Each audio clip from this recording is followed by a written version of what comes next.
RTI Live News. Ask for right. RTI Live News की स्वागతం. నల్గొండ జిల్లా దేవరకొండ పట్టణంలోని బాబురామ్ చిల్డ్రన్స్ హాస్పిటల్లో గత 2 రోజులుగా చికిత్స పొందుతున్న శిశువు మృతి చెందడం జరిగింది. వైద్యుల నిర్లక్ష్యం కారణంగానే శిశువు మృతి చెందాడని శిశువు తండ్రి ఆగ్రహంతో ఆసుపత్రి అద్దాన్ని పగలగొట్టాడు. మృత శిశువు తండ్రి రమేష్ వివరాల ప్రకారం దేవరకొండ నియోజకవర్గం పరిధిలోని డీండి మండలం ఎర్రారం గ్రామ పంచాయతీ సోములా నాయక్ తండా ఇస్లావత్ రమేష్ జ్యోతి దంపతులకు 8 సంవత్సరాల కాన్పులో మగ శిశువు జన్మించడం జరిగింది. జ్యోతికి గత 2 రోజుల క్రితం దేవరకొండ ప్రభుత్వ ఏరియా ఆసుపత్రి కాన్పు జరిగింది. అయితే అక్కడే విధులు నిర్వహిస్తున్న బాబురామ్ నాయక్ దేవరకొండలో రెయిన్బో ప్రైవేట్ చిల్డ్రన్ ఆసుపత్రిని నిర్వహిస్తున్నాడు. అప్పుడే పుట్టిన శిశువుకు ఆరోగ్యం సరిగా లేదని తన ప్రైవేట్ ఆసుపత్రికి తీసుకురావాలని బాబురామ్ నాయక్ సూచనతో ప్రైవేట్ హాస్పిటల్లో అడ్మిట్ చేయడం జరిగింది. శనివారం శిశువుకు బాగా ఆయాసం రావడం గమనించిన తండ్రి డాక్టర్కు ఎన్నిసార్లు ఫోన్ చేసినా స్పందించకపోవడం, సిబ్బంది పట్టించుకోకపోవడంతో నిన్నటి నుంచి బాబు ఆరోగ్యరీత్యా చాలా ఇబ్బందులకు గురయ్యాడు. ఆదివారం ఉదయం ఆసుపత్రికి వచ్చిన డాక్టర్ బాబురామ్ నాయక్ శిశువు దగ్గరికి వెళ్లి చూడగా మృతి చెంది ఉన్నట్లు తెలుసుకుని ఆసుపత్రి నుంచి వెళ్లిపోయాడని, ఆసుపత్రి సిబ్బంది కూడా నిర్లక్ష్యంగా వ్యవహరించాలని బాధితుడు రమేష్ ఆసుపత్రి ముందున్న ఓ అద్దాన్ని పగలగొట్టాడు. 8 సంవత్సరాల తర్వాత పుట్టిన మగ శిశువు మృతికి కారణమైన డాక్టర్ బాబురావు నాయక్ పై చర్యలు తీసుకోవాలని రమేష్ ఆవేదన వ్యక్తం చేస్తున్నారు.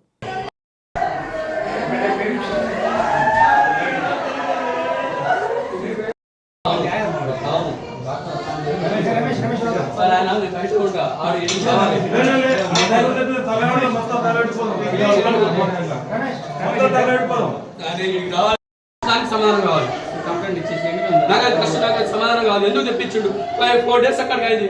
బాబు కరెక్ట్ లేడు అని చెప్పేసి తీసుకొచ్చిండు, నాకు ఇబ్బంది పెట్టి. లేకపోతే నేను అక్కడ తీసుకెళ్ళలేడు అని కదా, లేడుకో తీసుకెళ్ళాను. అక్కడ ఆయన నాకు మోటివేట్ చేసి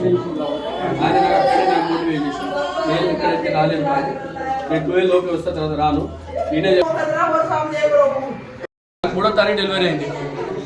నాకు 6వ తారీఖు రోజు జాండీస్ ఉందని చెప్పేసి ఆయన రాంబాబు ఏం చెప్పిండంటే, నీకు నా హాస్పిటల్లో తీసుకురా, గవర్నమెంట్ హాస్పిటల్ నేను రాలేను, నేను చేయలేను, మీరైతే వీడికి వస్తే ప్రతి దానికి నేను రెస్పాన్సిబుల్ ఉంటానని చెప్పేసి నైట్ మొత్తం 2 days నుంచి ఫోన్ స్విచ్ ఆఫ్ పెట్టుకొని అసలు ఇక్కడ లేకుండా వెళ్ళిపోయాడు. పోయాడు, ఆ ఇంటిగ్రేటర్ పైన పెట్టేసి వెళ్ళిపోయాడు. ఒక సిస్టర్ లేరు, ఒక ఆయమ్మ లేదు, ఎవరు లేరు. నైట్ మొత్తం ఇబ్బంది పడ్డా కానీ నైట్ మొత్తం ఫోన్ చేసి ఆయన ఫోన్ స్విచ్ ఆఫ్, ఒక్క ఫోన్ కూడా రెస్పాండ్ అవ్వట్లేదు. 7:30కి మార్నింగ్ 7కి వచ్చిండు. అప్పటి వరకు నాకు అన్ని టెస్టులు, ప్రతి టెస్టులు అన్నీ నార్మలే, ఓన్లీ జాండీస్ మాత్రం 80% ఉన్నాయి. ఆయన తక్కువ అవుతుందని చెప్పేసి నాకు 25 ఉంటేనే రమేష్ అది సీరియస్, 18 ఉంటే ఏం కాదని గవర్నమెంట్ డాక్టరు నాకు అక్కడి నుంచి నేను చెప్పిన, అంటే హాస్పిటల్లో అడ్మిట్ అయిన తర్వాత అక్కడే ఉన్నప్పుడు నేను చెప్పిన, సార్ నాకు హైదరాబాద్ రాసివ్వండి.